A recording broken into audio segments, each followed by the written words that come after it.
Circular economy और संसाधन दक्षता पर अंतर्राष्ट्रीय सम्मेलन। आज का विषय।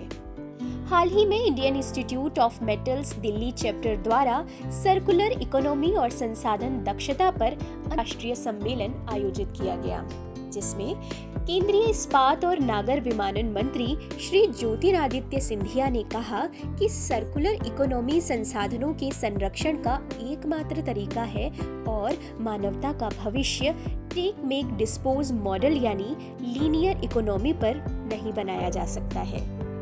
अंतर्राष्ट्रीय सम्मेलन की खास खबरें। 6R सिद्धांतों reduce, recycle, reuse, recover, redesign और रीमैन्युफैक्चर का पालन करते हुए रीटेक और रीमैन्युफैक्चर का पालन करते हुए व्यवसाय मॉडल में उत्तरदायी और स्वीकार्य होने के कारण धातु क्षेत्र को धातुओं की प्राकृतिक संभावना के अलावा उसके व्यापक इस्तेमाल के मद्देनजर सर्कुलर इकोनॉमी मॉडल में सबसे आगे रहने की जरूरत है।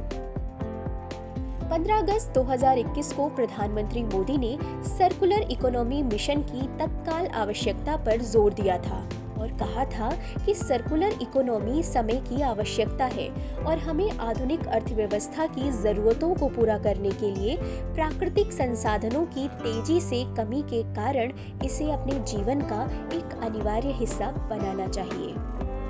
धातु उद्योग ऊर्जा का बड़े पैमाने पर उपयोग करने वाला उद्योग है और इस प्रकार बड़े पैमाने पर कार्बन उत्सर्जन का कारण बनता है, जो वैश्विक समुदाय के लिए एक बड़ी चुनौती है। इसलिए हमें शून्य कार्बन उत्सर्जन के लक्ष्य को प्राप्त करने के लिए नई तकनीकों को अपनाना होगा। भारत सरकार ने लौह और अलौह धातुओं को शामिल करते हुए धातु क्षेत्र सहित विभिन्न क्षेत्रों में सर्कुलर इकोनॉमी को बढ़ावा देने के लिए नीति आयोग के माध्यम से 11 समितियों का गठन किया है। इस्पात मंत्रालय एक नोडल एजेंसी के रूप में काम कर रहा है और उसने खनन क्षेत्र में सर्कुलर इकोनॉमी को बढ़ावा देने के लिए एक विस्तृत रोड मैप तैयार कर लिया है।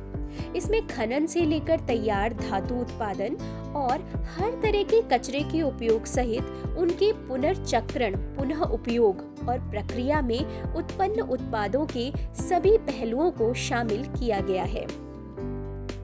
सर्कुलर इकोनॉमी की विशेषता। सर्कुलर इकोनॉमी रिसाइकलिंग से कहीं आगे बढ़कर है। हमारी ऊर्जा खपत का एक बहुत बड़ा हिस्सा और संबंधित ग्रीन हाउस गैस उत्सर्जन का संबंध पदार्थ के निष्कर्षण, प्रसंस्करण, परिवहन, उपयोग और निपटान से निकटता से जुड़ा हुआ है।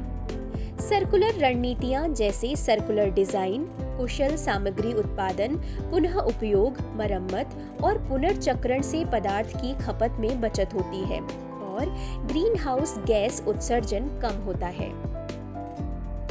भारत का खनिज और धातु क्षेत्र।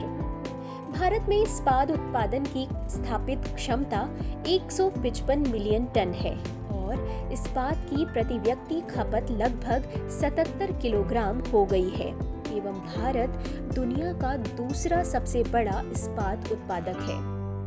शोध से पता चलता है कि कार्बन कम करने की परिचालन क्षमताओं और नवीकरणीय ऊर्जा समाधानों के व्यापक कार्यान्वयन से वातावरण में ग्रीन हाउस गैस उत्सर्जन को लगभग 50% तक ही कम किया जा सकता है। शेष 50% इस बात पर निर्भर करता है कि हम संसाधनों का उत्पादन और उपभोग करने के तरीके में परिवर्तन कैसे ला सकते हैं। इस प्रकार व्यवसायों को इस नई आर्थिक संरचना में अग्रणी भूमिका निभानी है। पृथ्वी की रक्षा करने के लिए परिवर्तन और नए मूल्य बनाने के नवाचार को अग्रणी रहना है।